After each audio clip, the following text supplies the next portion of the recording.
אפסים 4.31, 32. לזנוח כל מרירות, כל שנאה וכל כעס. בלי צעקות, עלבונות ורועתה כל יום אנחנו צריכים לתרגל סליחה, להיות טובים ולחוש חמלה אחד כלפי השני. רק אז לא ייכנס הרוע ללבנו. אנו מדגישים את הכישלונות שלנו ומדווחים על מה לא בסדר כדי שנוכל להרהר בישוע. לסלוח זה קשה, אבל לא לסלוח זה הרבה יותר גרוע. ואתה שעדיין לא נתת את חייך לאדון ישוע המשיח, הכרחי שתעשה זאת, אחרת לעולם לא תיכנס למלכות השמיים.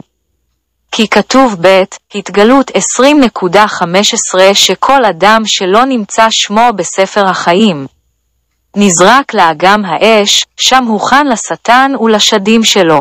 אז אתם שרוצים למסור את חייכם לאדון ישוע המשיח, התפללו כך. אלוהים שלי ואבי בשם האדון ישוע המשיח, אני נותן את חיי לאדון ישוע המשיח, סלח לי על חטאיי.